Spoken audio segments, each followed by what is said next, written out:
It's important that every student goes to school every single day. That's right, every single school day.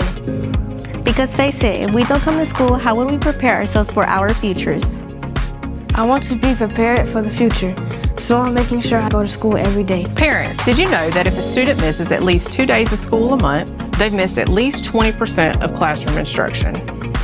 And missing that much of school without a valid reason causes students to fall behind academically. Let's work together to ensure students are present in the classroom. Together, we can do this. Because it's our future. It's our future. And our future impacts our communities. Let's be present together, MPS.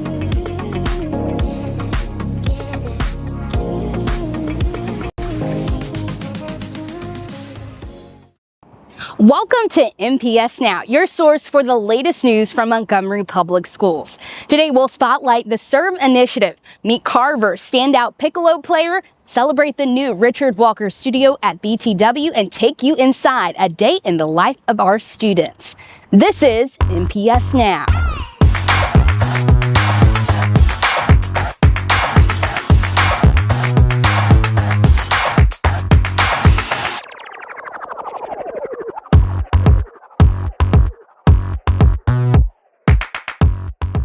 Hello, MPS family. I'm Rosanna Smith, Director of Communications.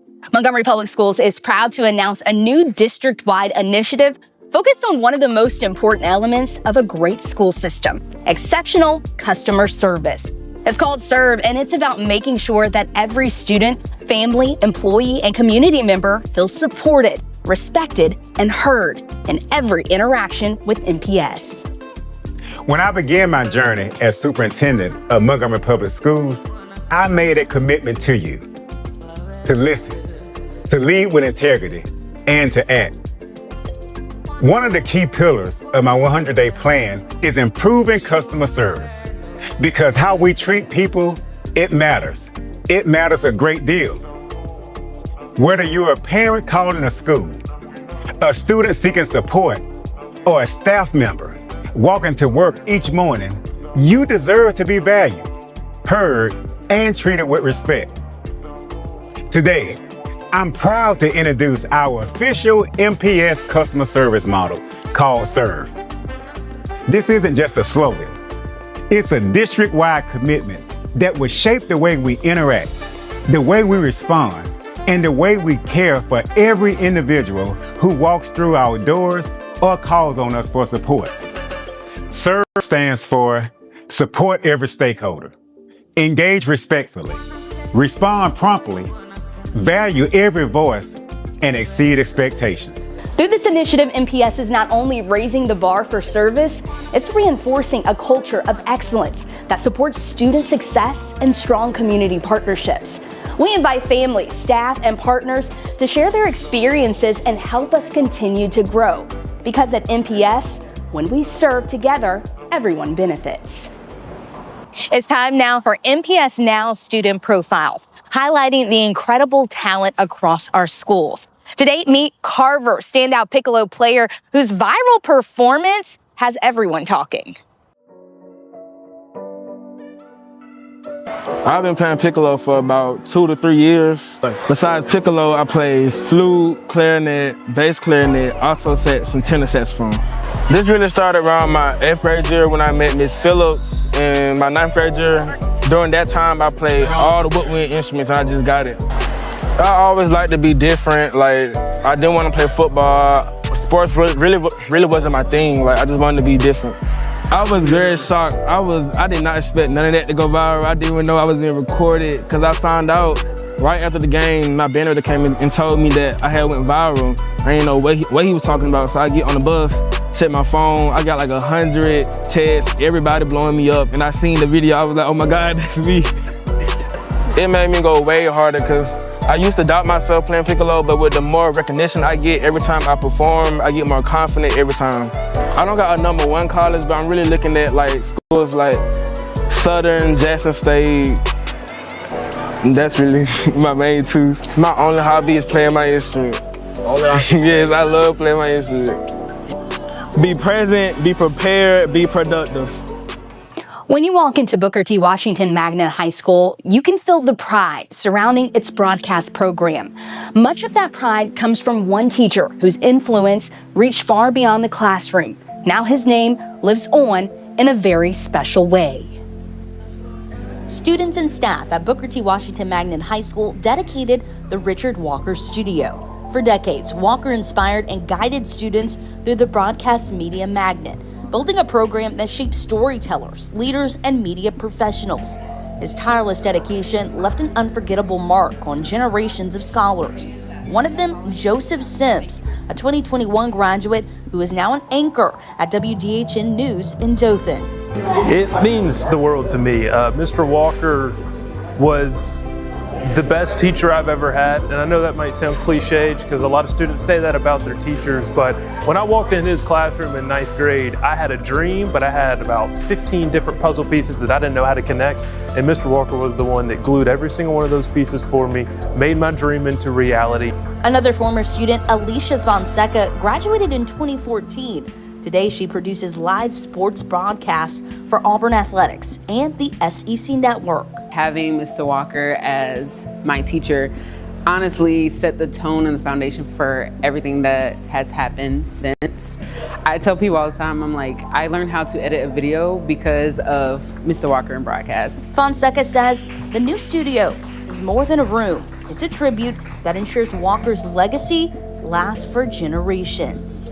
Everybody already knows the impact and the magnitude of broadcast, not just in this school, but within the school system. And I think people already knew mentally about who Mr. Walker was, but I think the dedication shows, like, whether he's here and after, it's like, oh no, your impact is solid. It's not going anywhere. It's just gonna continue to get better and grow even more. And so I think the dedication is just, honestly, it's just a great honor to a great, wonderful man.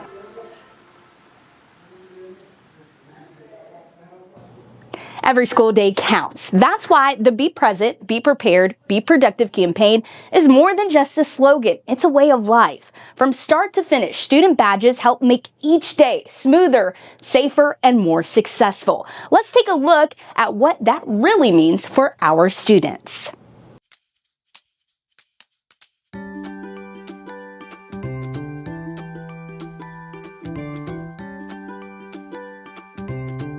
Every Montgomery Public Schools student wears their badge all day for safety, access, and success.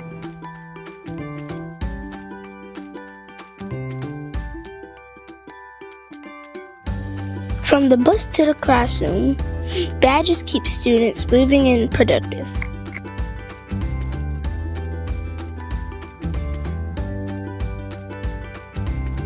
Badges make lunchtime and learning easy, helping students be prepared for the day.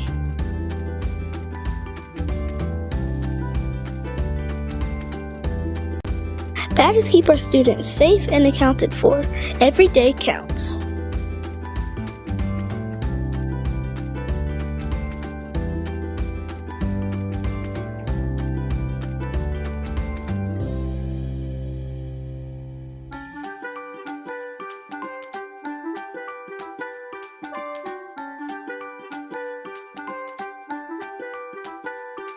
Badges give students access to everything, including school spirit and athletics. At MPS, students' badges help us be present, be prepared, be productive, every day counts. That wraps up this edition of MPS Now, your inside look at the latest news across Montgomery Public Schools. Remember to be present, be prepared, and be productive. We'll see you again October 15th. Until then, watch, share, and stay connected with MPS Now.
Montgomery County Board of Education meeting is now being called to order. Today is October 21st, 2025, and the time is now 5 o'clock. We will have invocation by Pastor Richard Williams. He's the lead pastor at Metropolitan United Methodist Church. Thank you, Mr. Richardson. I'm reminded of the words of Howard Thurman, where it declares, "Don't ask what the world needs, ask what makes you come alive, and go and do it. Because what the world needs is people who have come alive." Let us look to our source in prayer. Eternal and loving God, we come before you this evening with grateful hearts and humble spirits. We recognize that the decisions made in this room ripple far beyond these walls, shaping classrooms, communities, and lives of every child entrusted to our care. As this body deliberates, plan, grant them wisdom to see beyond our differences, the courage to act with justice, and the compassion to serve with love.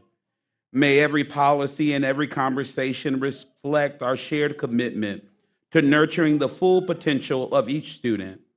Remind us, O God, that true education is not only about learning facts, but also awakening the spirit that is within each of us. Help each child come alive, as Howard Thurman reminds us, to the gifts you have placed within them. Bless our teachers, our parents, our leaders, and most of all, our students. Let peace, patience, and purpose guide our work this evening and every day forward. In your holy name we do pray. Amen. Thank you, Pastor Williams. At this time, we'll ask the audience to stand for the Pledge of Allegiance. I pledge allegiance to the flag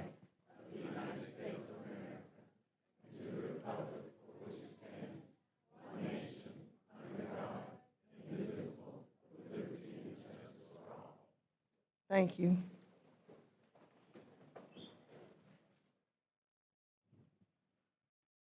The Montgomery County Board has a quorum. At this time, I'll take a motion to approve the agenda as written. Madam President, I move that we approve the agenda as written. Is there a second? I second it. It has been moved and properly second. All those in favor do so by a showing of hands. It is unanimous. At this time, we will have the board member president remarks, and I'll keep them brief.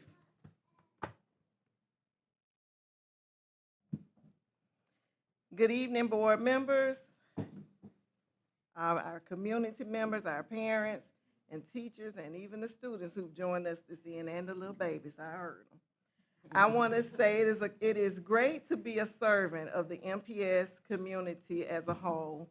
We have had several things to take place that had afforded our children many opportunities. Carver Traditional Magnet School is now Carver Magnet School. We have a communications department that is like no other.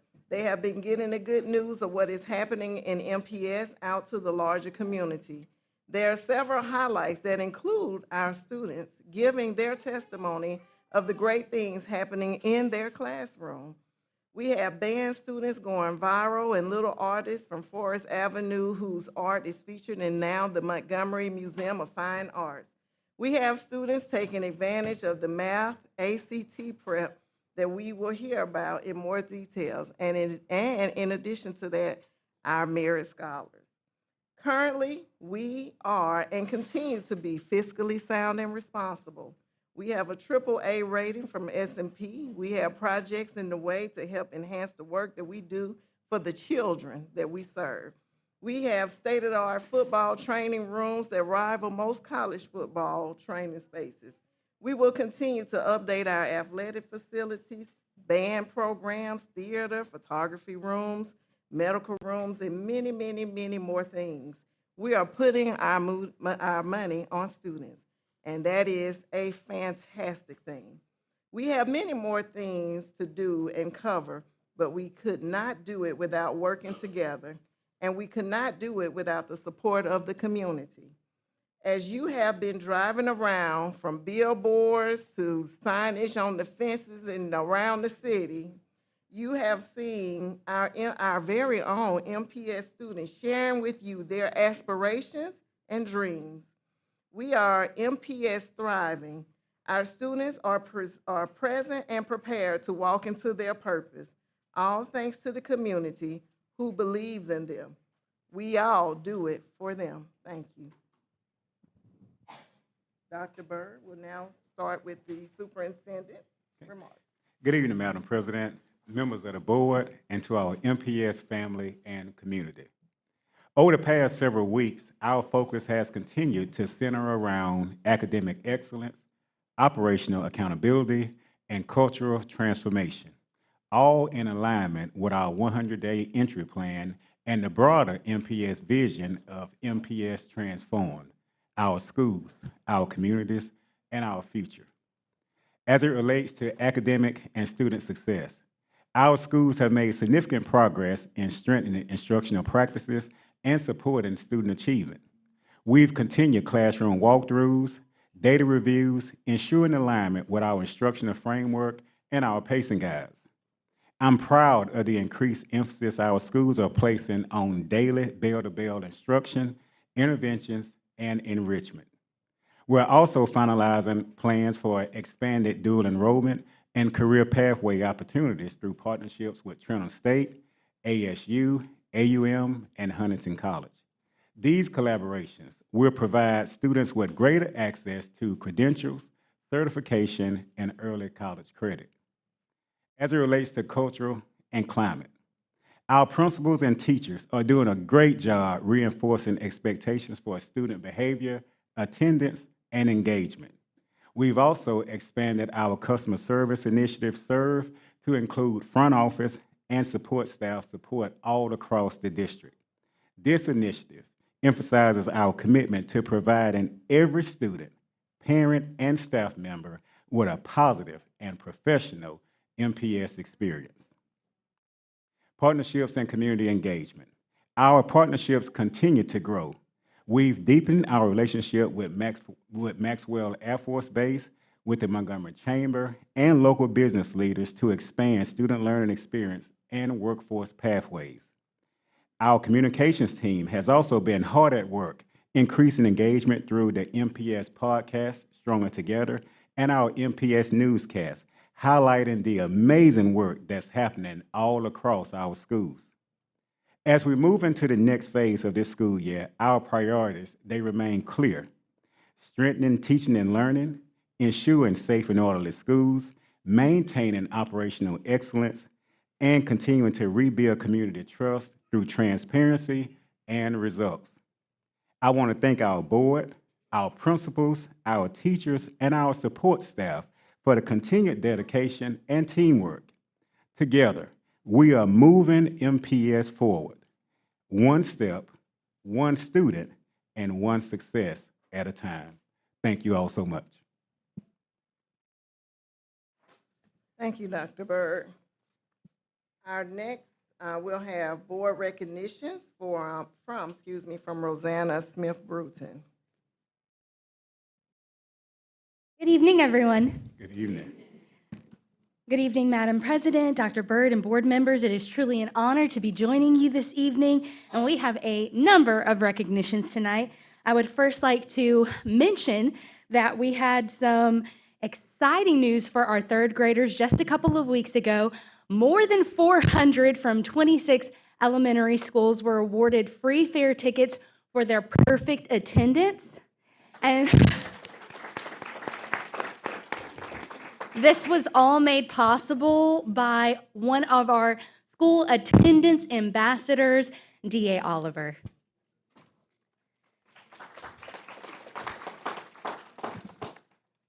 So, October 2nd was National Custodian Day, and we are proud to spotlight one in particular, Miss Johnny Hall from Percy Julian High School. At this time, I would like to welcome her up, and I would like to welcome the board members for a photo opportunity. And as they make their way to the front, I'd like to mention that Miss Hall began her journey with MPS in 1973. And Mrs. That's 52 years if you do your calculations right.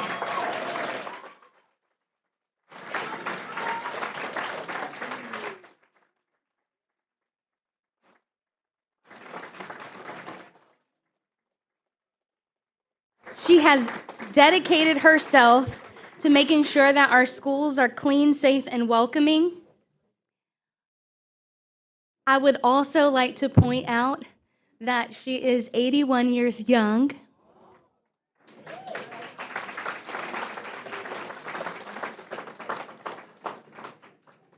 Thank you, Ms. Hall, for your incredible dedication.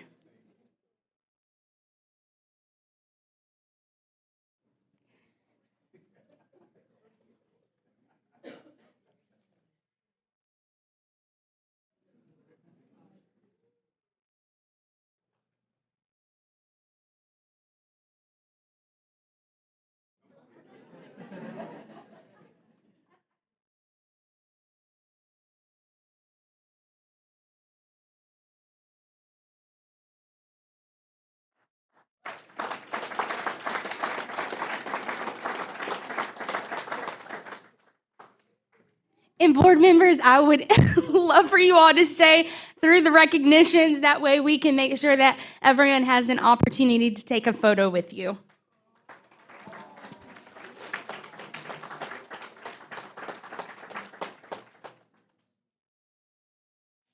All right. Van Reading Fund Awards. We are excited to announce that 3 MPS schools have been selected by the Central Alabama Community Foundation. And at this time, I'd like to welcome Burton Crenshaw. She is the president of the foundation to provide us some more details. So I am really thrilled to be here because today I'm going to award almost $15,000 to 3 schools.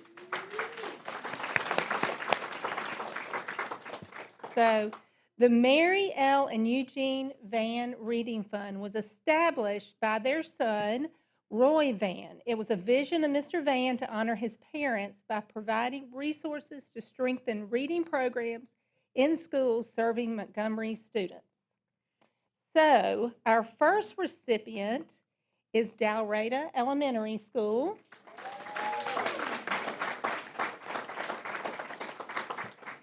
They are receiving $5,000 to implement sensory-based, hands-on literacy instruction to benefit students with the most significant speech, language, and literacy needs, while also indirectly supporting teachers and paraprofessionals through training and coaching.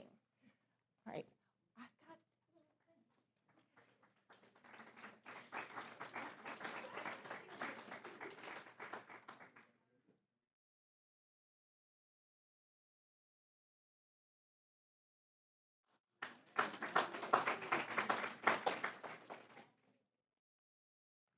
Okay, the next one, and this kind of shows we do award almost exactly what you asked for, because it's $4,995.45 to T.S. Morris Elementary School.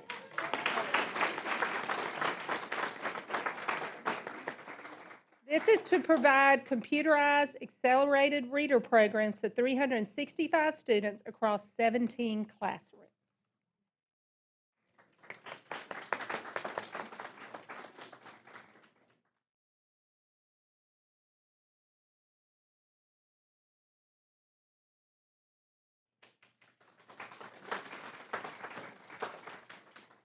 All right, and the next one is for Martin Luther King Elementary School. Yep.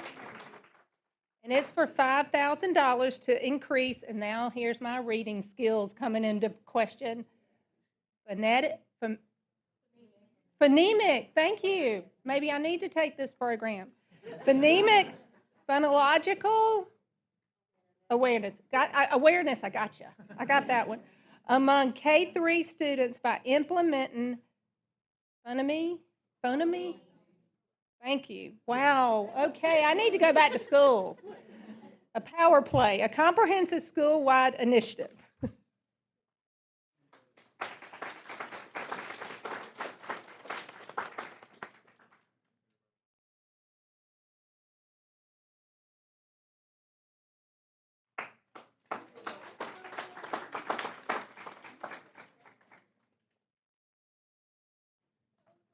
So this is an annual process that we do each year. So I'm glad we were able to present it here at the school board meeting so that you know that we, the community, are right there with you giving back to our students. So thank y'all.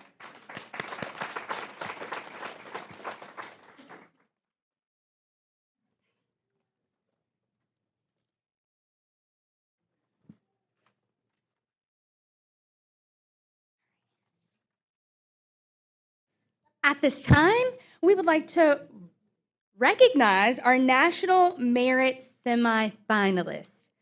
We had a total of 12, and this exemplifies some of the nation's top academic talent. Booker T. Washington Magnet, Junhan Sun, if you would please come forward.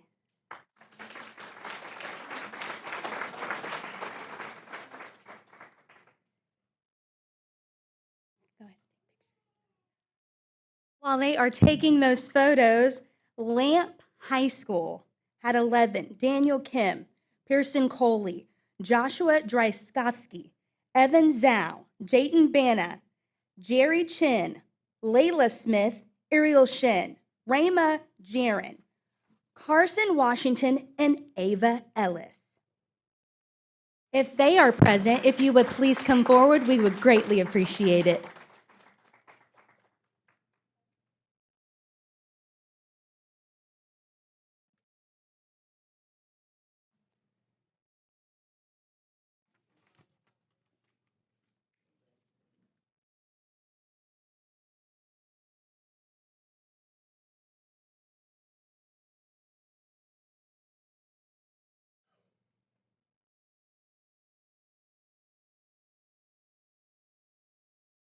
And then if we can also get one-by-one photos of these amazing scholars.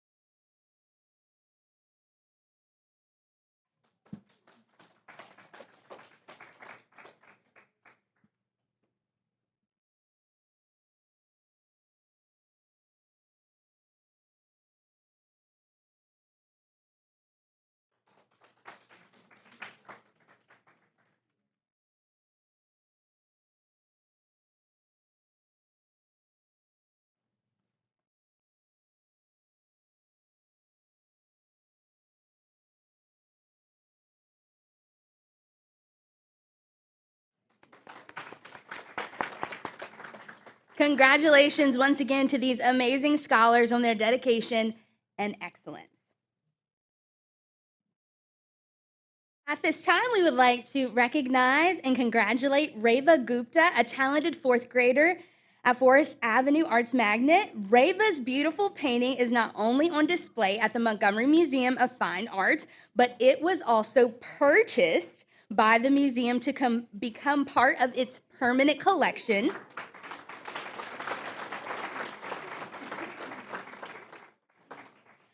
What an incredible honor and way to go.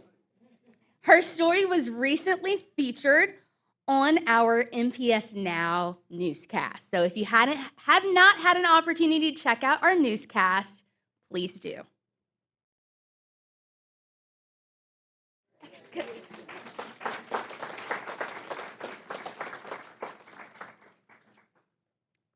We have several Percy Julian High School achievements.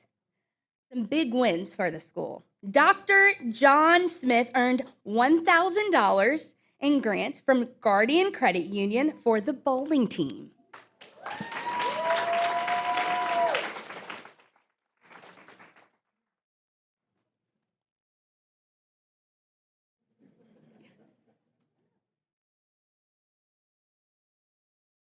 want to say thank you to Guardian Credit Union for their wonderful generosity, to my very supportive principal, Mrs. Reese, and our wonderful athletic director, Coach Johnson.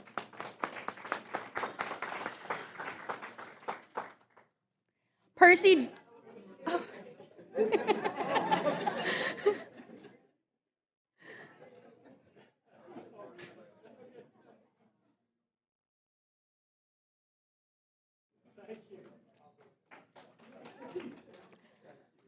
The Percy Gillian Theater Department received a $2,000 Friends of the Theater scholarship to support their upcoming production.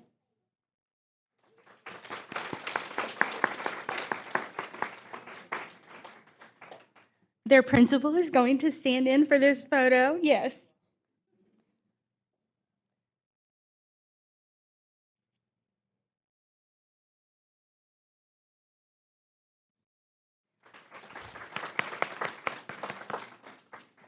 Servant leadership in action. A heartfelt thank you to officers Willie Webster and Tashana Bristow for their quick and compassionate response when assisting a community member in need at one of our schools. Their calm professionalism and genuine care exemplified true servant leadership. We'd like to welcome them up now.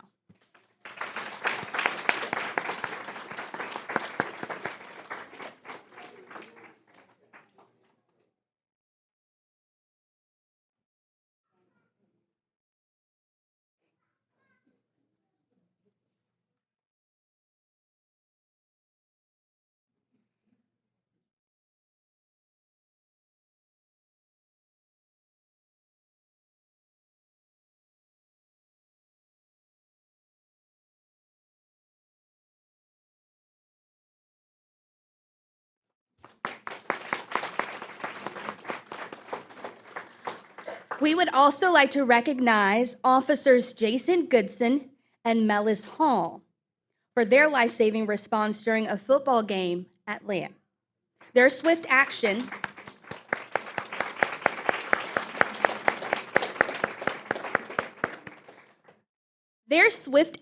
ensured a student received immediate medical attention and privacy during a critical moment, a true example of teamwork and vigilance.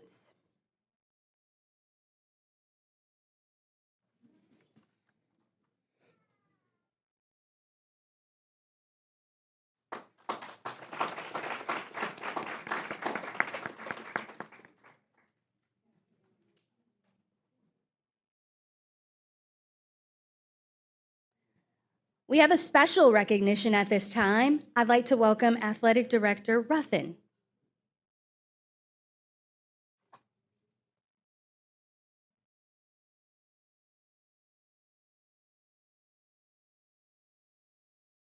Good evening, everyone. This award is presented to a female wrestler at Goodwin Middle School. Last year, she participated, and right around after the seventh match, we found out that the AHSAA had came up with a thing where we weren't supposed to be wrestling girls with boys. But when she stopped, she was 7-0 against the boys. So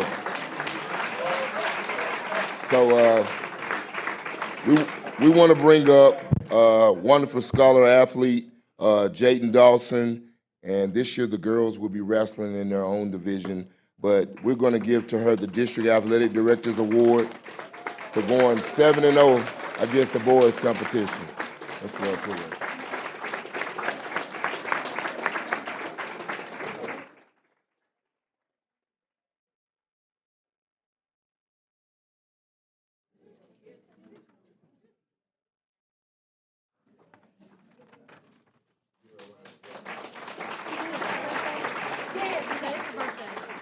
And today is her birthday.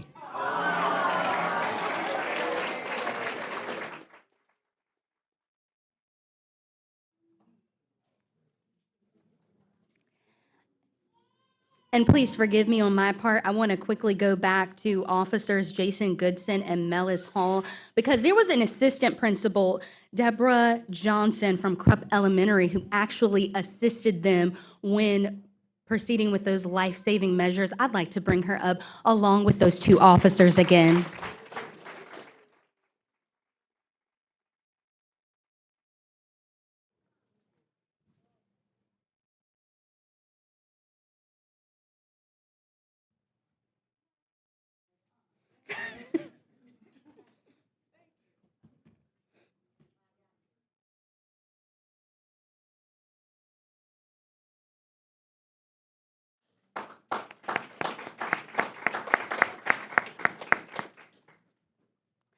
At this time, we'd like to give a huge congratulations to our child nutrition department for their creativity and commitment. They received the USDA Healthy Meals Incentives Recognition Award, a testament to their excellence and dedication to nourishing our students every day. I would like to welcome Director Beard along with her team.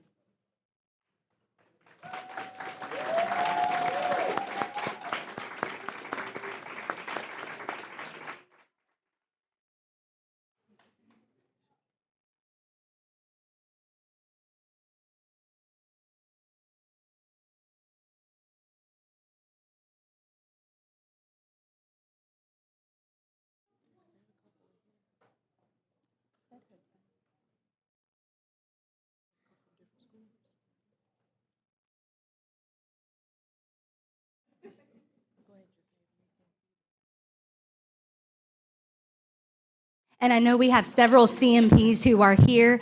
Thank you for all that you do.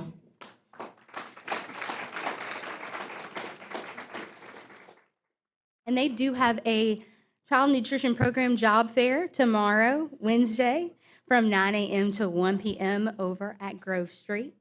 Spread the word. All right, at this time, we have 3 members of the Booker T. Washington Magnet High School family who were named Alabama State University's 50 Under 50 for this year. We have Dr. Courtney Ruffin, principal, Portia Red, English Language Arts instructor, and Dr. Kelvin Jones, mathematics instructor. We are proud of their leadership and continued impact.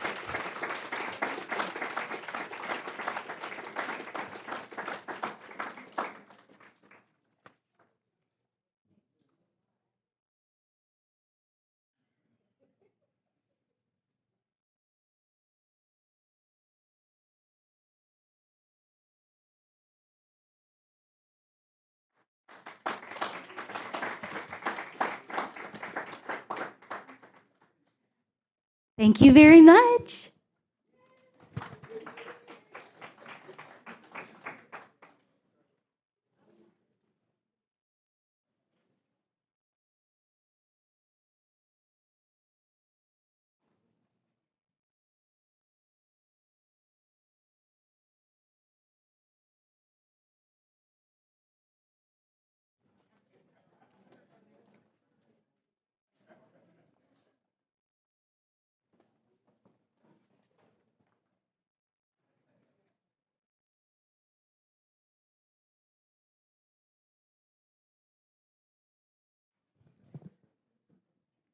All right, at this time, our next agenda item is scheduled public comments.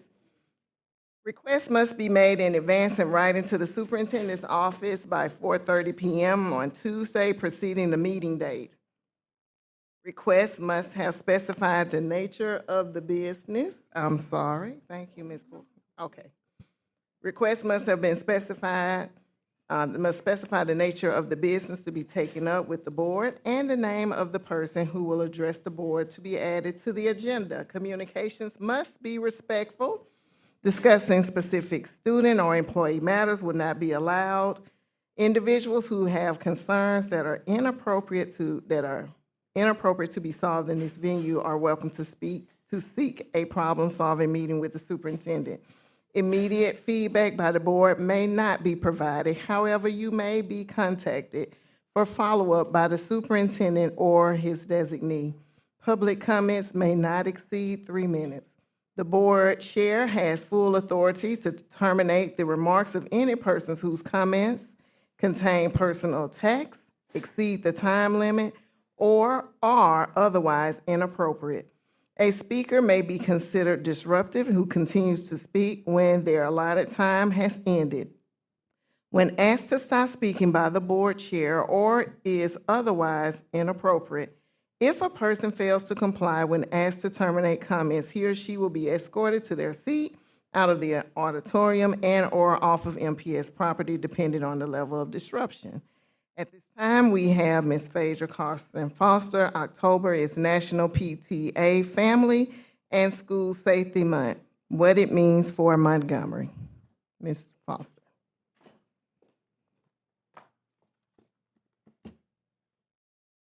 Good evening. October is National PTA Family and School Safety Month.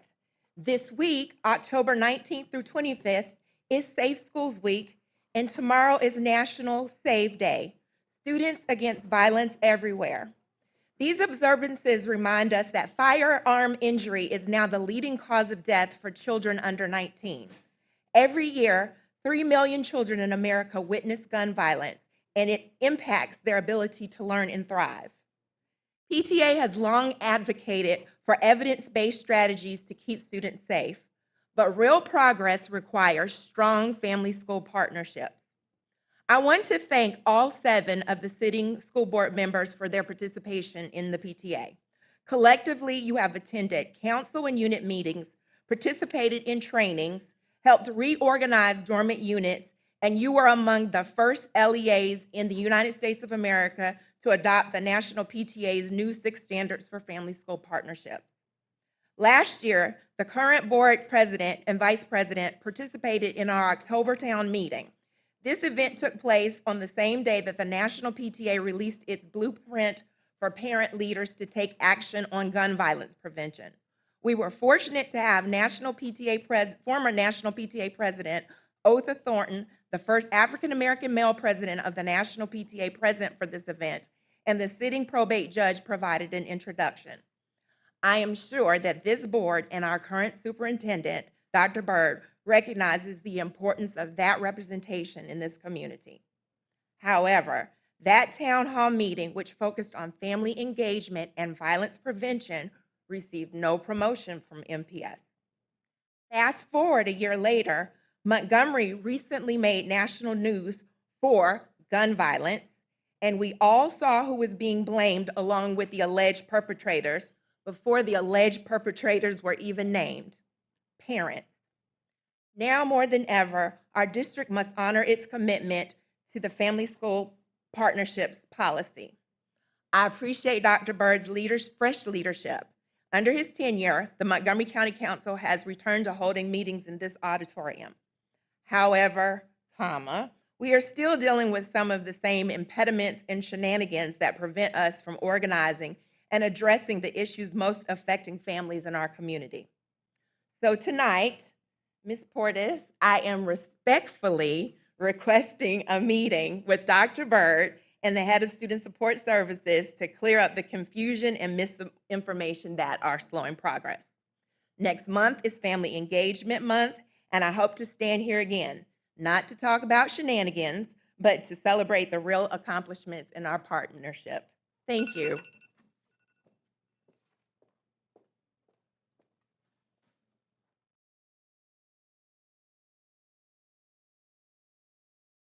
At this time, we have no citizens' comments, so Ms. Pamela Watkins with our August 2025 financial statement.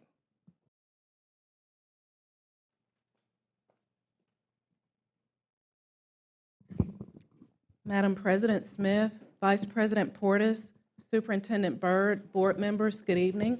You should have before you the financials for the month of August. August represents the second month of the last quarter of the fiscal year, so we're rounding up the fiscal year. In your package, you will have your explanation of financial data, a statement from the CSFO, snapshot analysis, which provides a high-level overview of the district's position as of August. You also have your general fund balance recap, and we will review the snapshot analysis as well as the general fund recap. You also have the monthly percentages, the monthly and annual comparative statement of revenues and expenditures. You have your statement of cash flows, which represents the expenditures, and the inflows and the outflows for the month of August comparative to the prior months. And then you also have the F reports, which is a representation of the data that is uploaded to the State Department. I'm going to focus on the snapshot analysis, which is representative of the month of August. Back one. Sorry, I went too far ahead. Okay. So as you see, we have a comparative of our actual general fund revenues and expenditures comparative to the budgeted, you will see that we're right at about 97% of expenditures. We have 1 month left. We are currently closing out the month of September. You'll also see the total payroll expenditures for August of 2025 compared to August of 2024. There is a significant variance. However, there are supplements that were paid in the month of September last year compared to us paying them in August this year. Additionally, there are some athletic supplements, and then there was also a change in coding to a specific funding source. You also have a comparison of your local revenues from fiscal year 2024 to fiscal year 2025, and then you will also see that our August fund balance is approximately $5.8 million more than it was last year. If we jump ahead to our general fund balance recap, although our general fund balance is $105,928, you will see that the grand majority of those funds are obligated to various fund sources. Transportation is at $7.7 million. That's the grand majority of it. We have some other fund sources, our state and summer reading programs, ARI, OMI, and our teams allocations, as well as our foundation funds. That means that those funds can only be expended in the fund sources that they are assigned to. So our discretionary, basically local revenues, general fund is at $81.9 million. Again, we have 1 month left that we're closing out. I anticipate that the remaining fund balance would be pretty much what we anticipated and budgeted. Those are our financials for the month of August. Are there any questions? Are there any questions? All right, thank you, Ms. Watkins. Our next agenda item is the charter school renewal. Dr. Gregory King. Good evening, Madam President, fellow board members, and Superintendent Byrd. The charter school contracts for Life Academy and Davis Elementary are up for renewal. After application review, I'm requesting the board approve the resolution for Dr. Byrd to enter into renewal contract negotiation for Life Academy and Davis Elementary School. Are there any questions? All right, thank you, Dr. King. McGraw-Hill contract, Mr. Curtis Rice.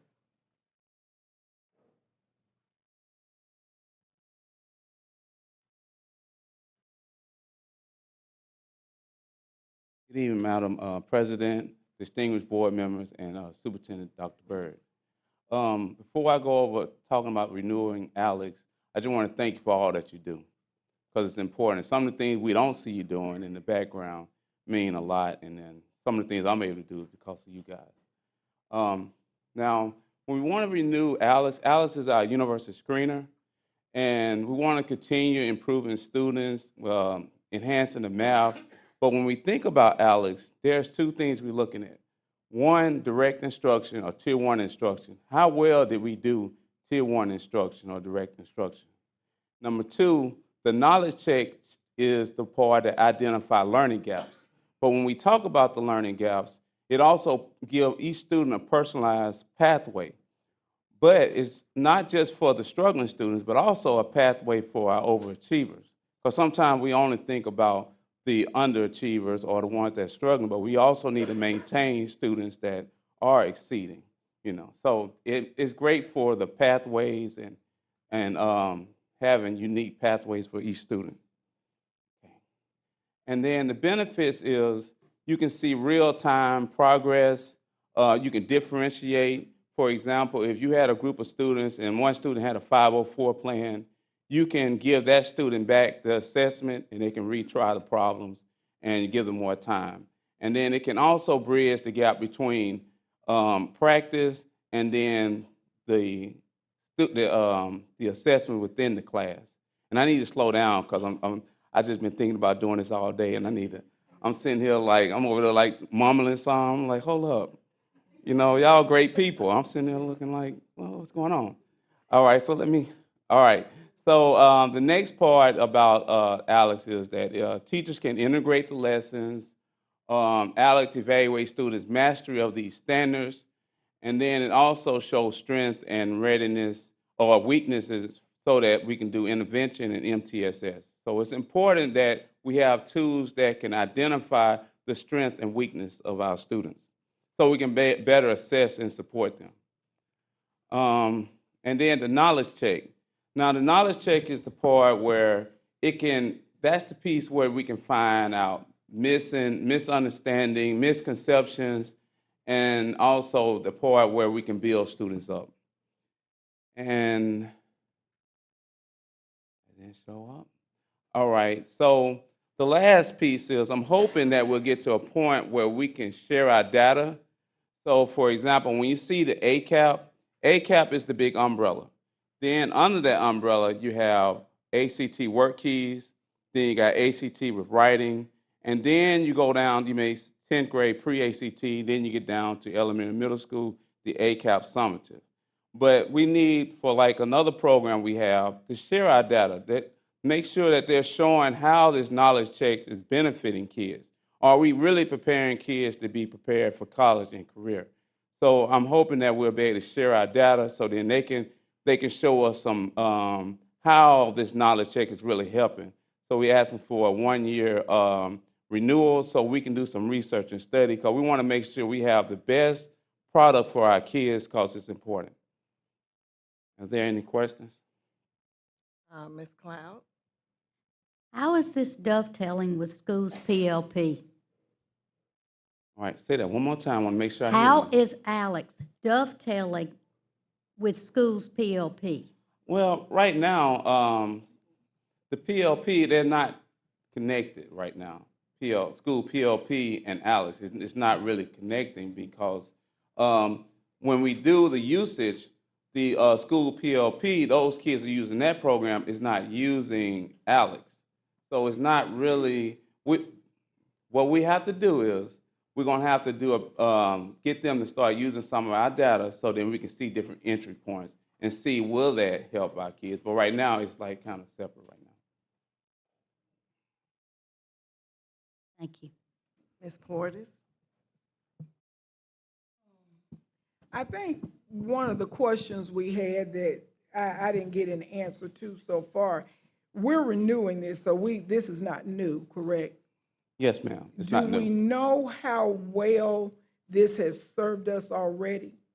Well, No, I mean numbers, Mr. Wright. Yeah, I know. Okay. So right now we have a total of geometry, 36% is using it.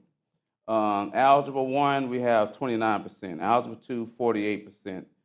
Pre-cal, 43%. But the problem is that we never did use Alex like we did the other program.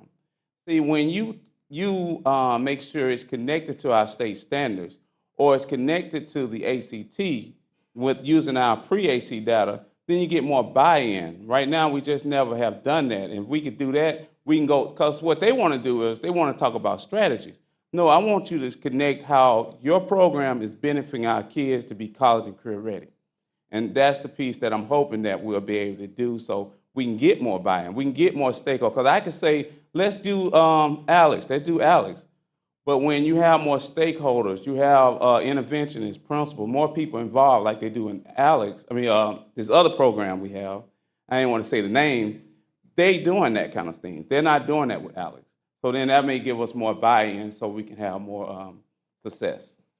So then my question to you would be, in your expert opinion, when we spend this money on this contract, we're going to get a return on our investment. So this 36% that you talked about in geometry won't be just using the program.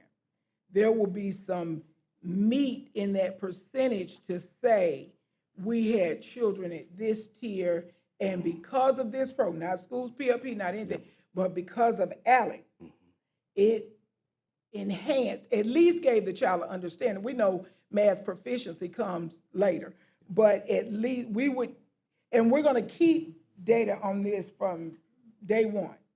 Once we get that approval so they can use some of our data, then we'll be able to keep our data. That's what I'm hoping for, because that will help, because then we'll get more buy-in. And then even when students doing the knowledge check, I need them to be able to see how this is going to benefit them later on. It's going to benefit them on work keys? Will it benefit them on ACT? Because some kids may ready to go into the workforce. So, but that's what I'm looking for. And I don't need them to just come talk about strategies. I need some correlation. All right, Dr. Coleman. Thank you. I was a little bit concerned because you used the term hope, and we are looking at a contract renewal. So have these discussions been had? Are these, is this feature available already? Or is it something they might have to build in order to accommodate our needs? Now, that's the piece where we had a meeting with them about our expectation and what we're looking for. And so Dr. King should be working with something where he's bringing a proposal to you guys. And so then it won't be in hope. This is our expectation for them to make sure they correlate our data. Ms. Cloud. Thank you. So we're going to sign a contract and our expectation without getting clear understanding that they are going to be doing that. You said the word hope again. It hasn't been developed yet. Plus, how long have we had Alex and why haven't they done it before now? And what grades again? And could you give us those percentages? I know I keep, Yes, but you ma'am. went so fast. Yes, I'm not trying to go too fast, and I appreciate y'all. That's why y'all so great. But the problem is we have had a lot of different leaders that come and go. Now, some of this stuff is something that should have been thought of before, but then I came and everybody wanted to talk about strategies, but I want to connect the dots because we want to have tools where teachers get data and information so they can better their instruction. So again, we don't have the usage like this other program we have where we have more people involved. So what I'm saying is this, they're supposed to be able to share our data. When they share our data, that's why we want to do a 1 year. And if they don't do the things that we need, then we're gonna have to move on to something. But I don't want us to not provide a program that teachers already started the school year with, because I don't think that's best practice. But I don't get to make that decision. But again, the geometry is 36%.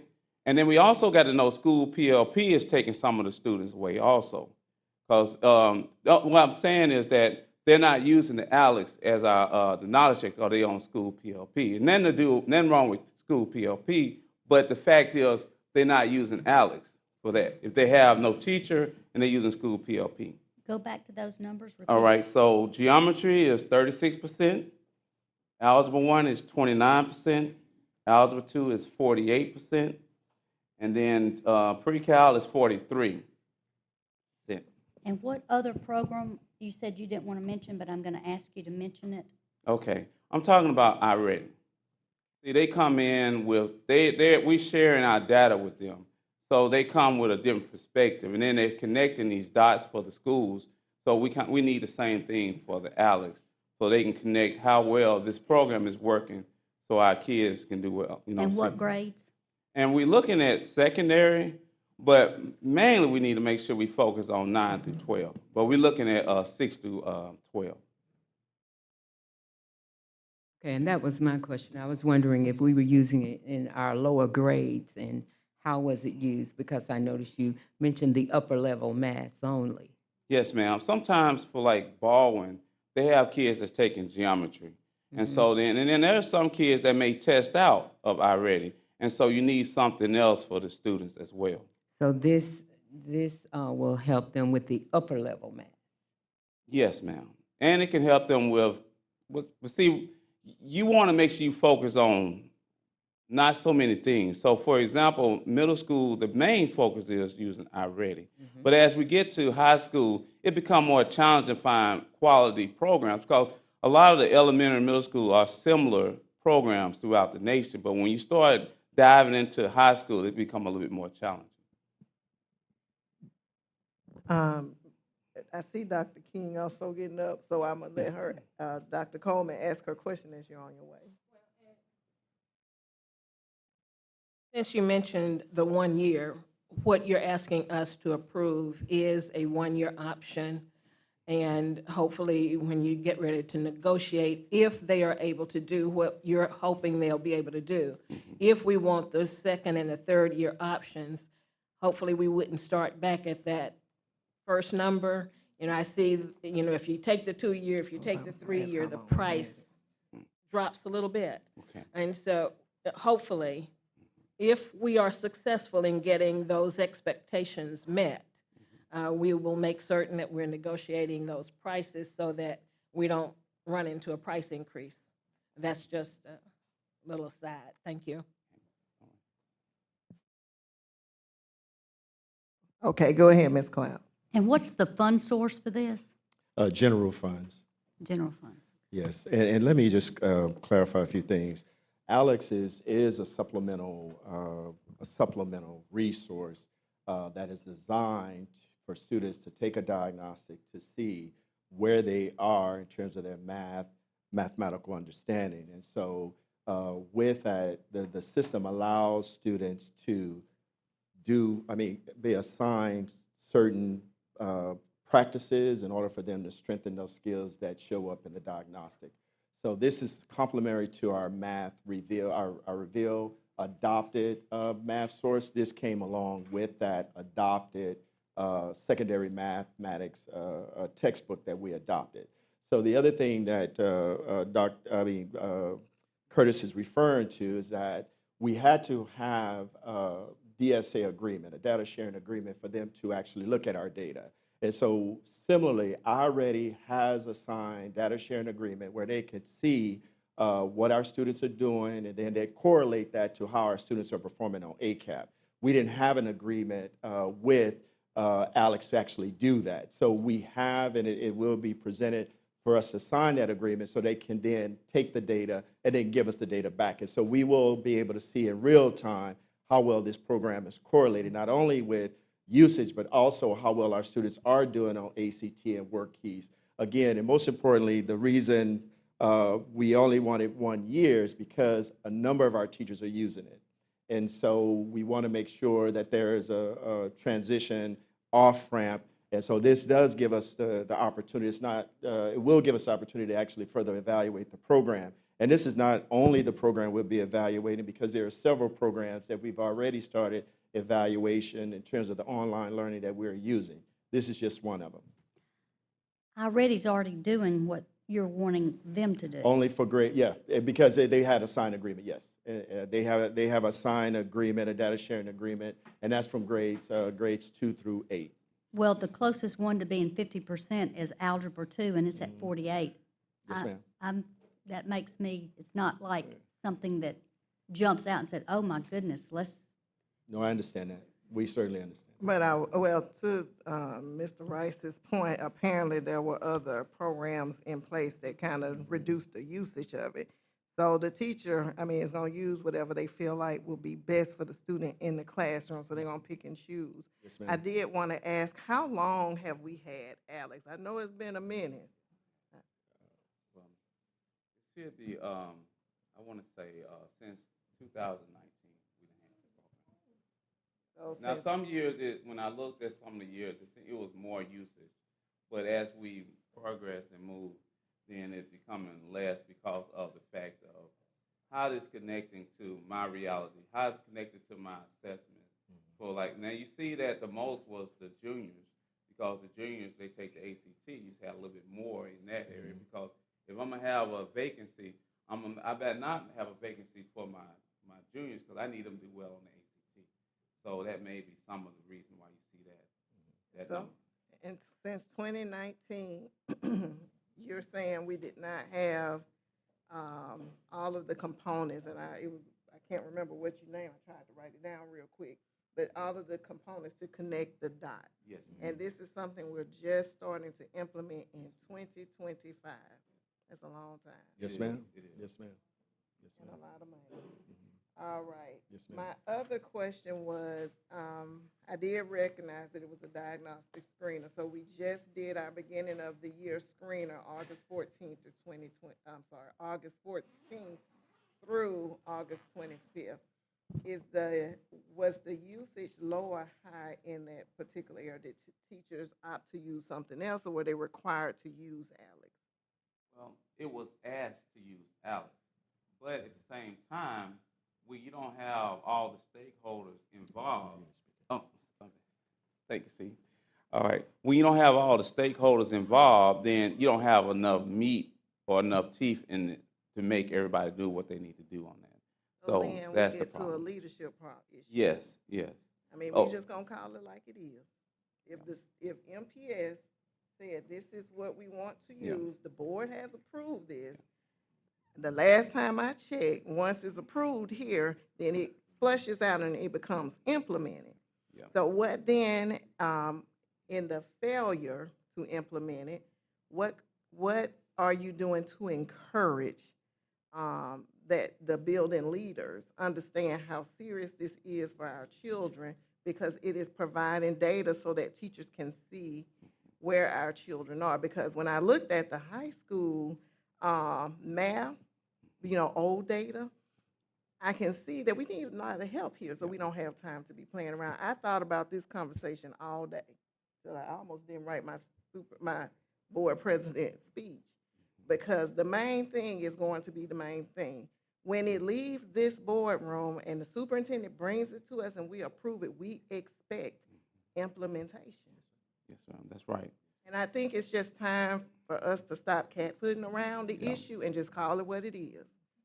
And Dr. Bird, I'm sure that you will, and I know that you will, address that for us.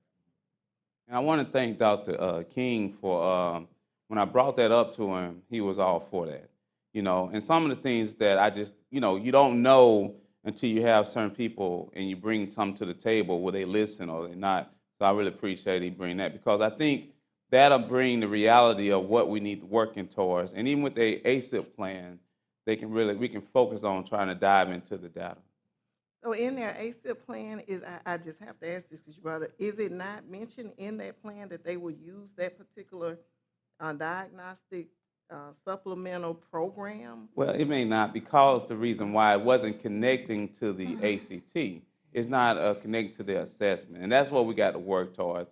And I may not be smooth enough to be like, let me stop talking, But and I don't want to be, I want to make sure I'm very clear on everything, because I'm an honest person, and I want to make sure we understand the scope of what we're doing. And I'm not as polished as some people may be, but and I am looking at your expression, but my goal is that we impact students and kids.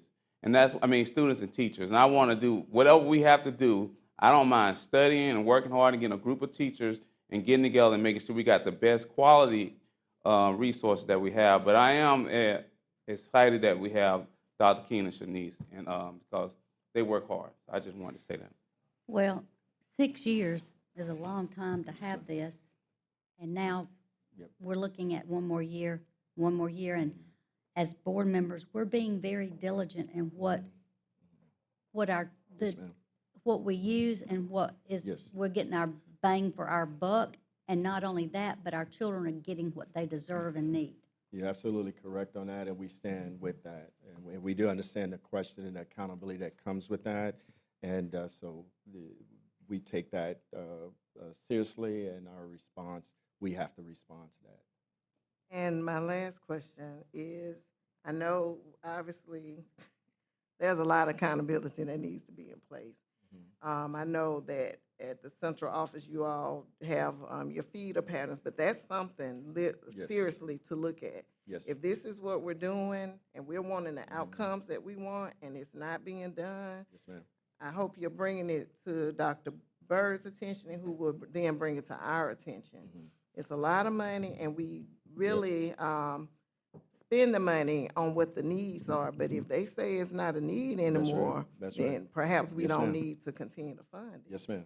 Yes, ma'am. Exactly my point. Because out of 6 years, if they're not using it, maybe we don't need it. Yes, ma'am. What is the draw to it that would make me put a child on it? So part of leadership is listening. So are we hearing what they're saying? I'd hate to spend this money and it's still a 7th year. Well, our adoption year is not to 2030, so that could be, You know, we're not up for adoption for a new assessment, so we still will have to do some research on finding something that's going to be impactful for the kids. You know, but Ms. Porter, I'm serious about making sure we do our best to make sure this thing it'll be up to par like it's supposed to be. But I think the main thing is this: if they share our data and we study, it should be something that's going to be beneficial. If it don't, then we'll move on to something else. But it should. It's not that I don't, you know I trust you, but I know. you won. Oh, I know. Just one, Kurt. Okay. All right. Is this just to present this, or are we supposed to be deciding on it? I guess I'll ask from if you don't mind, the consensus of the board, but before we get to that, is this something you want to move forward with, or something you want to table? I just asked that because I heard a lot of questions. I would like to have more information. And that's okay. Yeah, but we can still.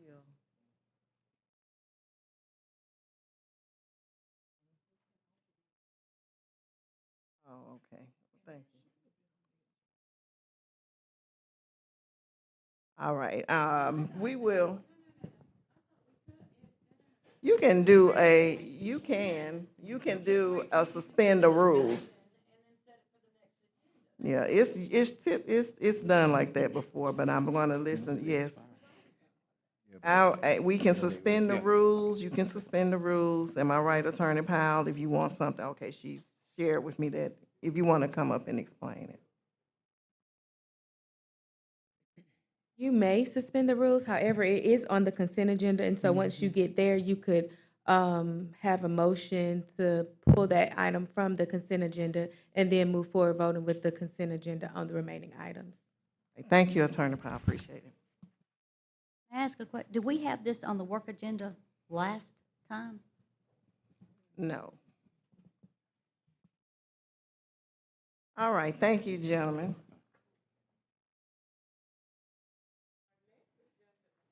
Our next agenda item is number 12, job descriptions, Director of Career Tech and Workforce Development, Guidance Specialist, Ed Specialist for College and Career Readiness, and Executive Director K through 12, Dr. Byrd. Yes, ma'am. Thank you, Madam President. About a couple of weeks ago, I provided you all with updated job descriptions to include KPIs for those positions that you just listed, Madam President. And so tonight, I'm just simply asking for your approval of the updated job descriptions. Are there any questions? All right. Ms. Leslie, need your help for a second. AASB delegate selection. This is for our AASB, the December meeting. AASB usually has a certain number of delegates. I think it's 5. Am I correct, Ms. Leslie? 5 delegates. We have to submit the names. So at this time, if there's anyone interested in being a delegate, that's not me. I just say that I've done it for quite a while. 5. 1, 2, 3, 4, 5. There's 5 and an alternate. All right, Ms. Brown will be the alternate.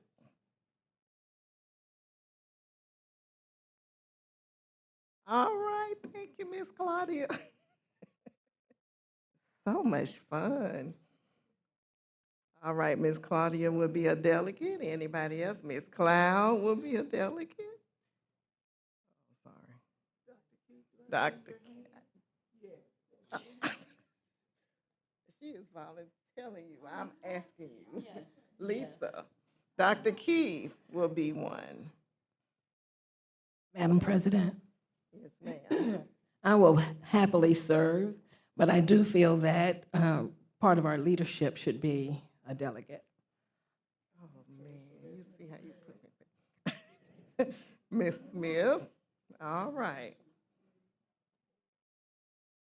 And as she said, that's 5. I would happily serve.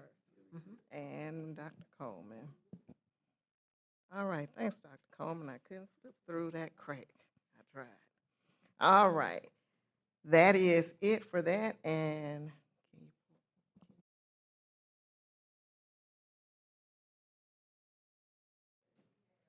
we have an alternate will be Ms. Cassandra Brown. Ms. Claudia Mitchell will be one of our delegates. The second delegate will be Ms. Cloud. The third delegate will be Dr. Key.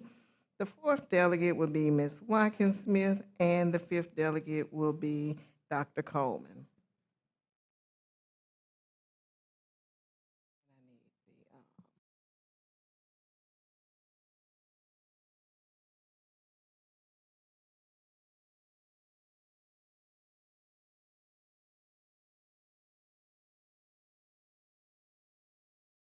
All right, our next order of business, we have two nominations for the AASB District 4 directors. We have Ms. Gail Holly from Lynette and Dr. Shante Ruffin from Alexander City.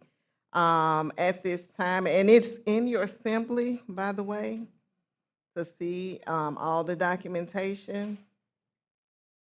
So at this time, I'll call out the name. I think we was.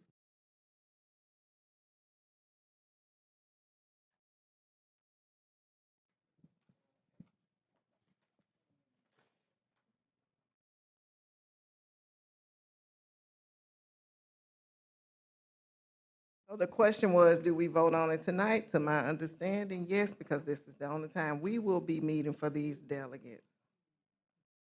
All right, so I will just unprofessionally but professionally pass you a sheet of paper with your delegate name on it. For the director, I'm sorry, for the director for the District 4, put your name. Mm-hmm.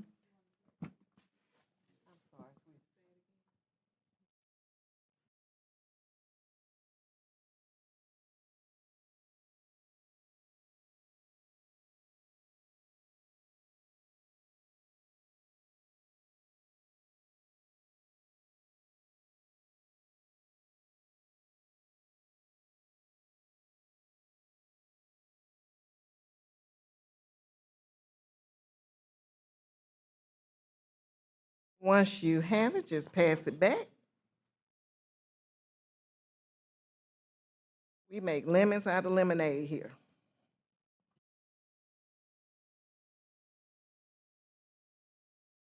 Take lemons and make lemonade here.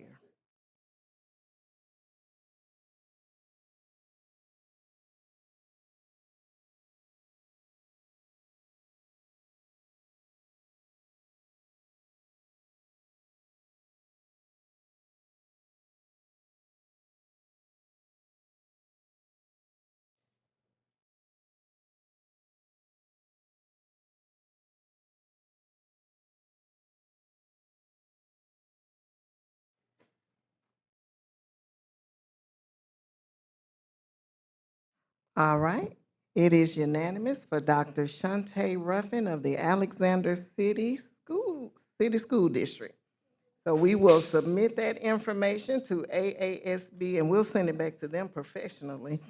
So thank you all board members for this and for just adapting to me and being flexible. At this time, we'll have consent agenda. Dr. Byrd.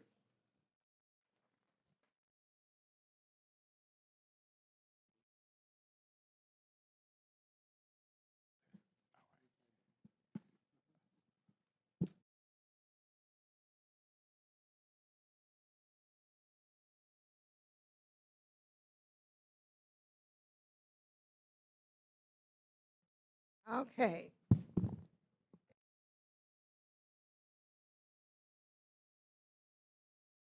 All right. We're at consent agenda, and there was one question about the McGraw-Hill contract. So again, we're here if we need to suspend the rules to make an adjustment to vote on it separately under consider for approval, then we can do that.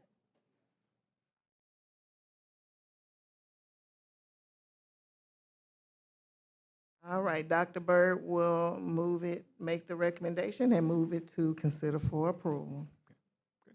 All right, thank you all so much, board members. At this time, Superintendent recommends your approval of 15A, the MPS Principal Evaluation, 15C, job updates or job descriptions updates for the Director of Career Technical Education and Workforce Development, Guidance Specialist, Educational Specialist for College and Career Readiness, and Executive Director of K-12. Superintendent asks for your approval of action items 15D, August 2025 financial statement, 15E, District Director for AASB District 4, and 15F, September 9th, 2025 special call budget hearing minutes, September 9th, 2025 revised regular board meeting minutes, September 9th work session minutes, September 11th special call budget hearing 2 budget meeting minutes. All right, we've heard the superintendent recommendations.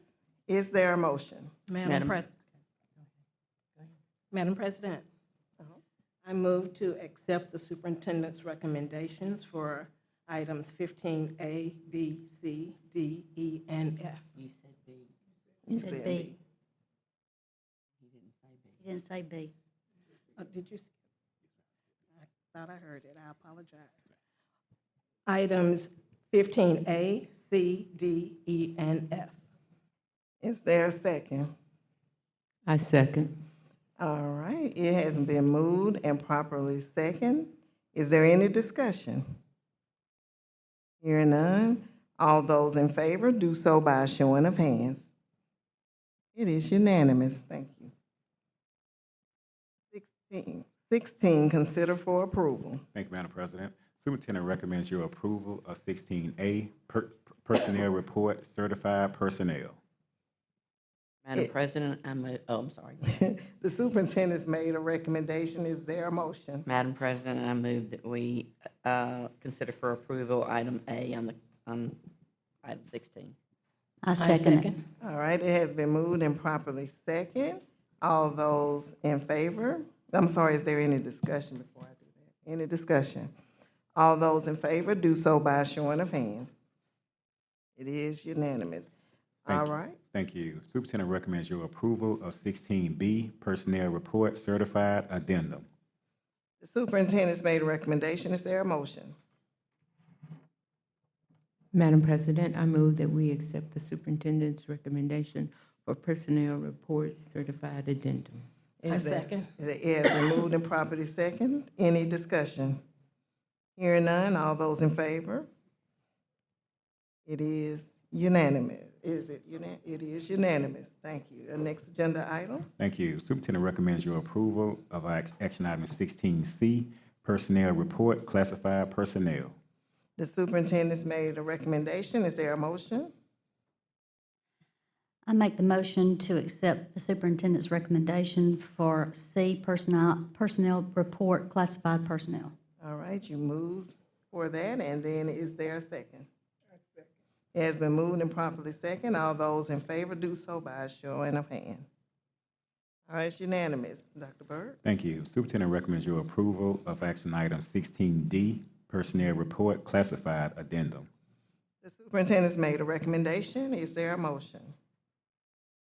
Madam President, I move to accept the superintendent's recommendation for item 16D, personnel report, classified addendum. Is there a second? I second it. It has been moved and properly second. All those in favor do so by a showing of hands. It is unanimous. All right, Dr. Byrd? Thank you. Superintendent requests your approval of action item 16E, personnel report, teams. The superintendent's made a recommendation. Is there any discussion? Is there a motion? Madam President, I move that we accept the superintendent's recommendation for personnel report teams. I second it. It has been moved and properly second. All those in favor do so by a showing of hands. All right, thank you. It's unanimous. Dr. Byrd? Thank you.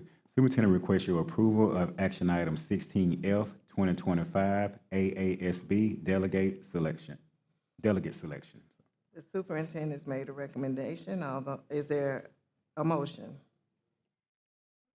Madam President, I move to accept the superintendent's recommendation of item 16F. I second it. It's been moved and properly second. Into discussion? All those in favor do so by showing of hands. It is unanimous. All right, Dr. Byrd. Thank you. Superintendent requests your approval of action item 16G, Charter School Renewal Resolution. The superintendent's made a recommendation. Is there a motion? Madam President, I move that we approve item 16G, Charter School Renewal Resolution. I second it. It's been moved and properly second. Is there any discussion? Hearing none, all those in favor do so by showing of hands. All right, Dr. Byrd, it is unanimous.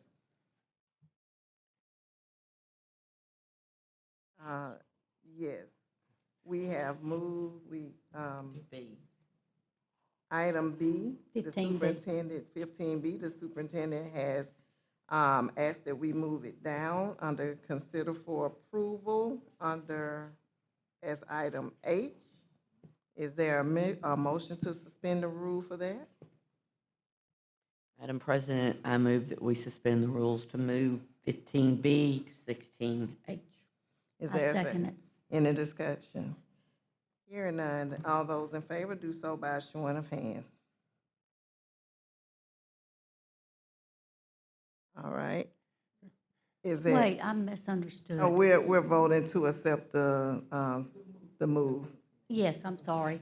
I got confused. I'm sorry, I got confused too. All That's right. unanimous. All right, Do it it again, is please. unanimous. We're good. We got you. All right, Dr. Byrd. Okay. At this time, Superintendent is requesting your approval to allow action item 16H, McGraw-Hill contract, to be tabled at this time. Superintendent's made a recommendation. Is there a motion? I move that we suspend or we accept the recommendation of the superintendent for McGraw-Hill contract. All right, is there a second? I'll second it. It has been moved and properly second. All those, is there any, all those in favor do so by showing of hands. Well, is there any discussion? I'm sorry, that's what I was trying to get to. I just, one comment, Madam President. I want to thank the superintendent because this was just an oversight on our part. We had asked for this item not to come because we knew the questions that were going to be before the board, and it was an oversight that is on here.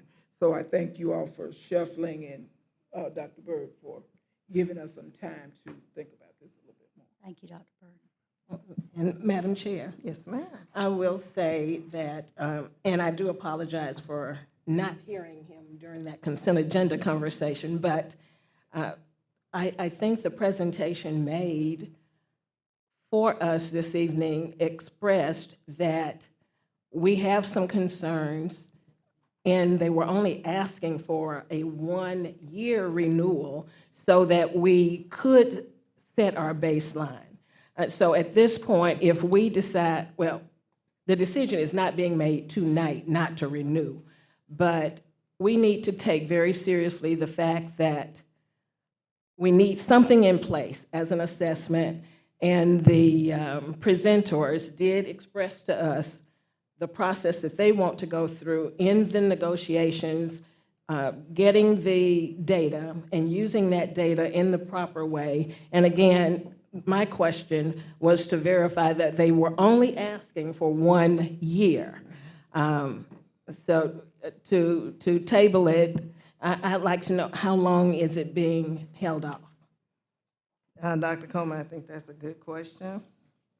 May I Well, ask I something? plan to bring it back before the board next month for consideration. And may I ask something? Yes. Referencing to what Dr. Coleman said, we already have something in place, and there's more information specifically that I'd like to hear before we put that kind of fund sourcing behind this. After 6 years, they just came up with this plan. I'm sorry, but we already have something in place. Either I want it to be everybody on board or everybody, whatever it is, let's use it to fidelity so it's showing a true picture of what we're looking at, the data. Because the bottom line is student achievement and data.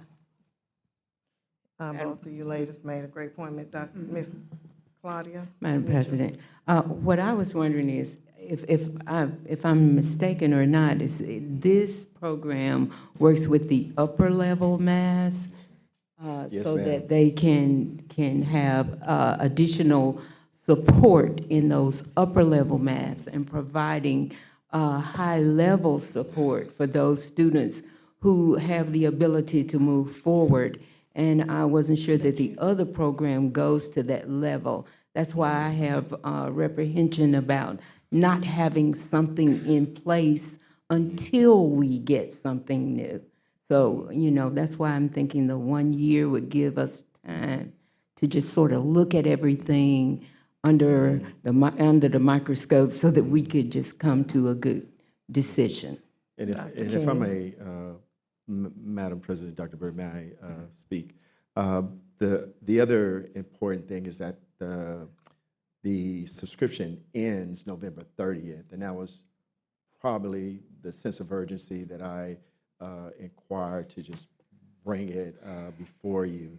So we will bring it back for that discussion on November, I think it's November 12th. November 12th. But I would say the agreement for the data that we've requested, we did negotiate a contract with them so that we could have that. That does take 5 months to actually look at our data for that to do. So I just want to, let you know that up front. That's the process. Ms. Portis? And that makes me feel good because we do have November, because in all fairness, these were questions that were on the table before we ever looked at this. And I know that it's upper level math, but I still think in these schools and in working with the retired teachers and that, seeing those classrooms, these teachers are having a juggle in their mind. What do I use for this child? What do I use for this child?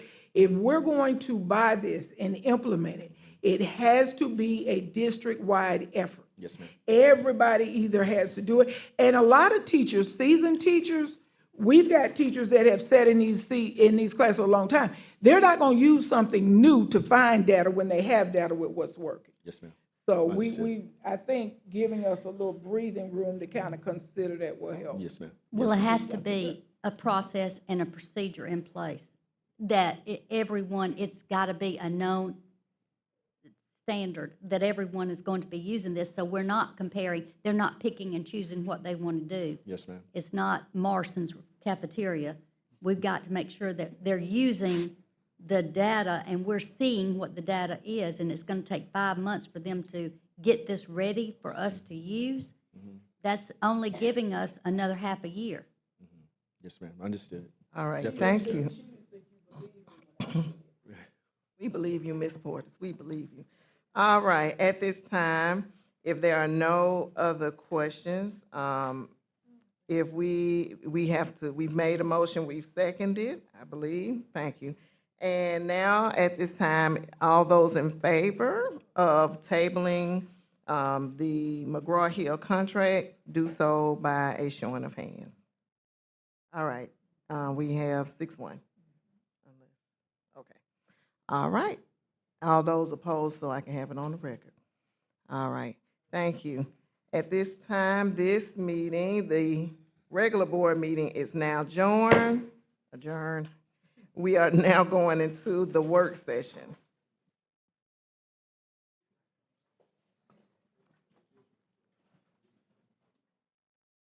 I knew it was going to be a long night, but not bad.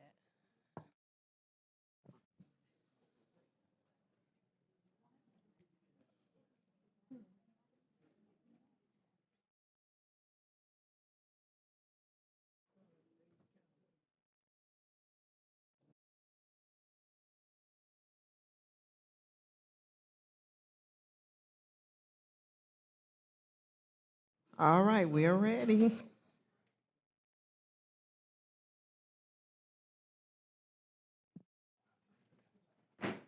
The Montgomery County Board of Education work session is now being called to order.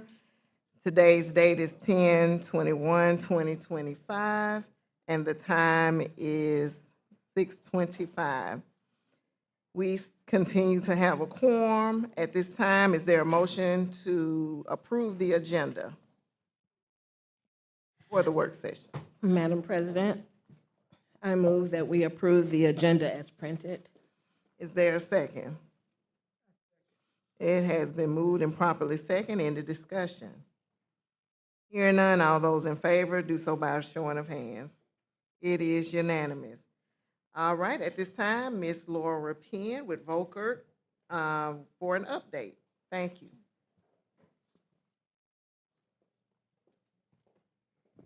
Hello, good evening, Dr. Byrd, President Smith, board members. Thank you for allowing me to be here to bring the CIP project update for the month.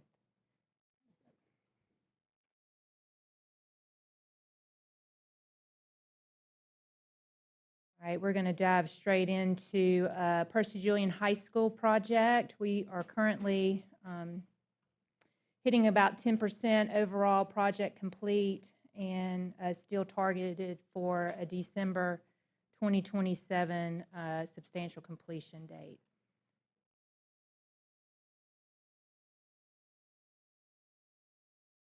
December.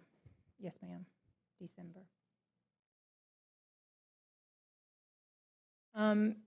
The biggest thing from last month to this month that we're reporting is we've got our first scheduled slab pour in the morning, 3 a.m.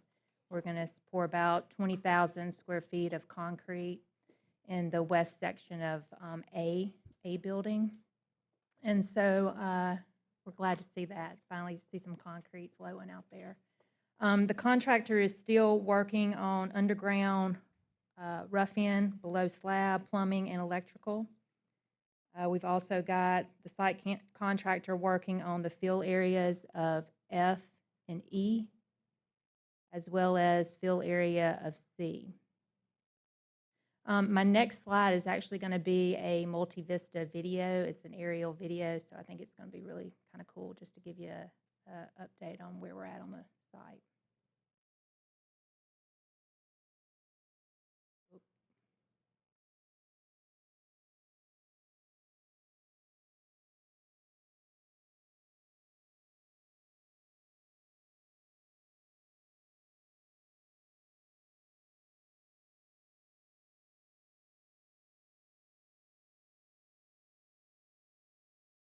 So the video starts from the Eastern Boulevard and kind of heads south and on around the entire property.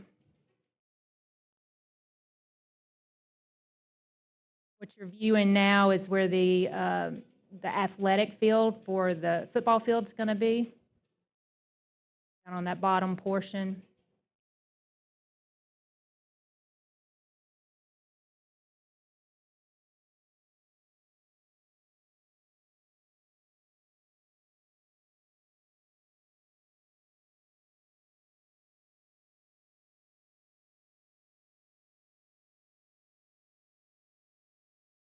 Gives you a really good idea of how massive the campus is going to be.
There we go. Yeah, and that aerial was actually done the 1st of October, and so there's a lot that's actually transpired in a span of 3 weeks. Again, the contractor is getting ready to pour that A portion of the A slab, and that's for the academic side of the building. So that's our focus going into making sure that we get academics erected, and then swap over to our infield where football field will be. Rolling into South Lawn Middle School. Last month, I was here reporting that we had a plan of trying to get substantial completion, our final scheduled, at the end of September. That did not happen. We had a slippage in schedule from our GC subcontractor, Covington, on the gym floor. The gym floor did not start to be installed until the end of September. And so we are now looking at a November 12th substantial completion date. That's when we've got the inspection scheduled with the DCM inspector, Mr. Penley. And so that's the plan moving forward. We've currently got the gym floor is in. Let's go into some pictures. Gym floor is in, it's installed, graphics have been applied as well as the sealant. And so our next phase of the flooring is to put the cove base down and get the bleachers installed. Those are the last 2 big items that we need completed in order to get the building turned over to the owner. So from last month, our landscaping's been placed, the concession equipment is installed, plumbing fixtures are installed. We've received our test and balance report from the mechanical subcontractor. It's been turned over to the engineer for their review and approval. And then we've tentatively got scheduled this Thursday, the fire alarm system being tested, just in preparation for that November 12th final inspection.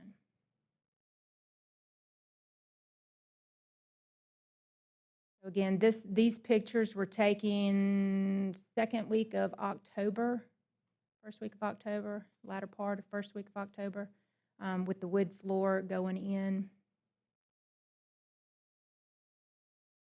Again, a view of the concession equipment being installed. And then we've got our laundry equipment and the athletic shelving installed. There's really not an increase currently with our DBE participation. There will be a small adjustment going into next month for South Lawn Middle School, just because we've been able to secure the furniture, and once that gets installed, we can apply that number towards our overall percentage. A couple of things that I did want to just bring to y'all's attention, just on some housekeeping items.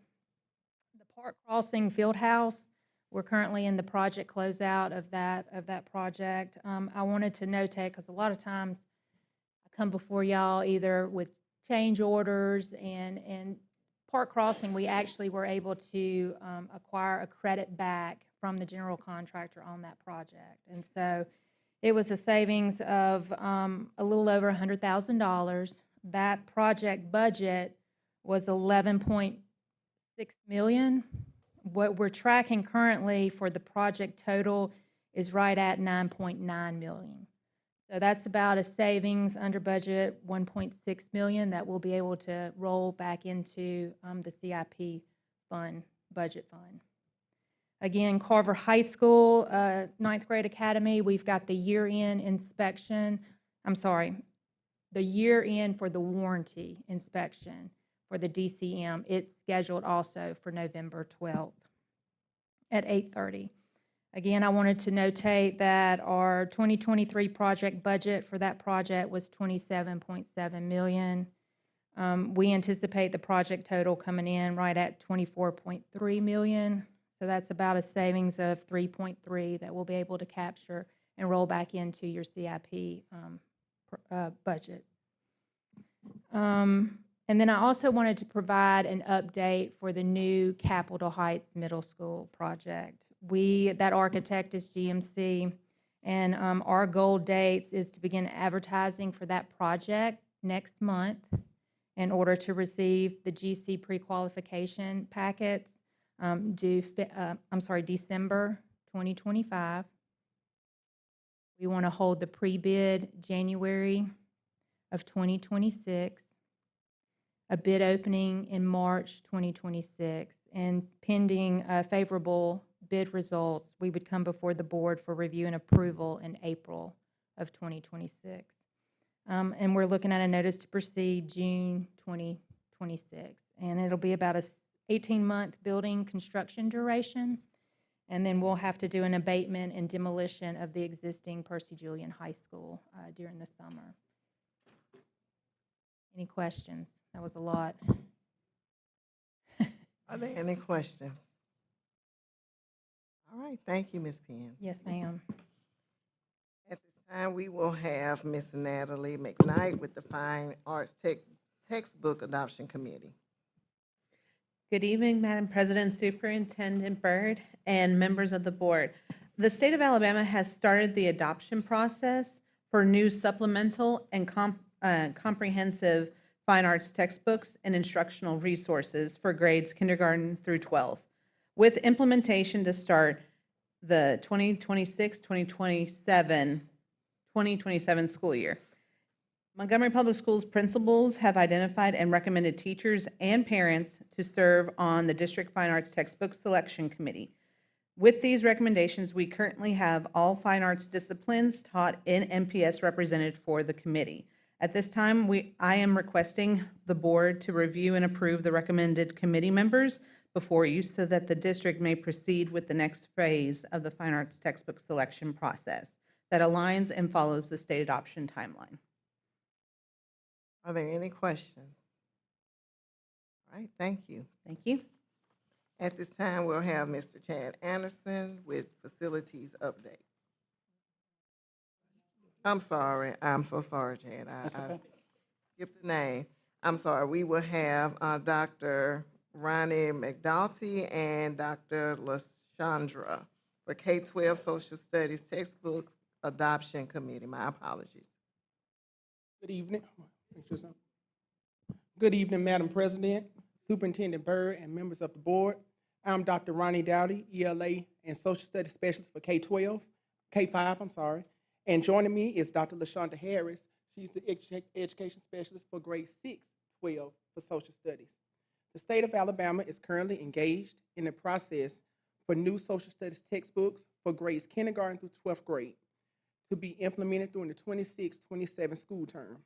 In preparation, Montgomery Public Schools principals have identified and recommended teachers and parents to serve on the district's textbook selection committee.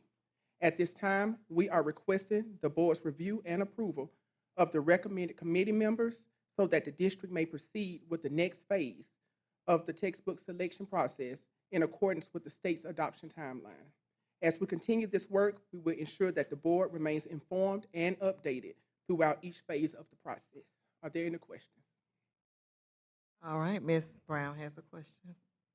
I noticed that some names, you have some areas that there are no names for your selection list. Yes, ma'am. Some of our principals did not participate and choose any teachers or parents.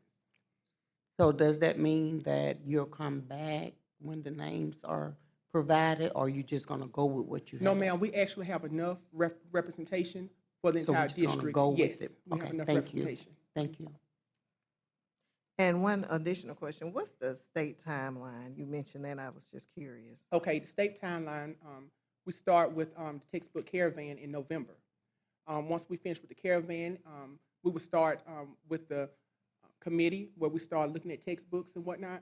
Once we look at the textbooks and the state adopts textbooks, I think around January, February, we would then, November, we would then begin our selection process of K-5 textbooks as well as 6-12 textbooks. In the same month of November, or? Yes. Okay. All right, thank you. Any other questions? Thank you so much. Thank you. Mr. Anderson, I do apologize. Facilities update. Good evening, Dr. Byrd, Ms. Watkins-Smith, Ms. Portis, and members of the board. If you'll look at your spreadsheet with me, going through the capital project, we've heard from Volkert on their two projects. We are currently in the capital grant project of Morningview Elementary. We had the new power source, so the new power supply connected over the break, the 13th.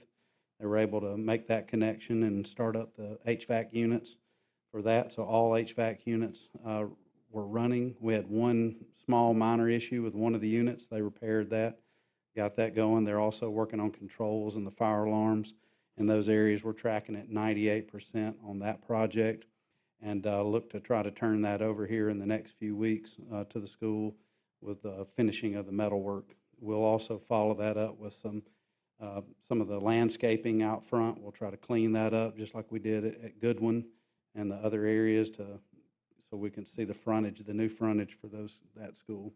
Davis Elementary, we completed the work on the inside of the courtyard to clear the trees out there.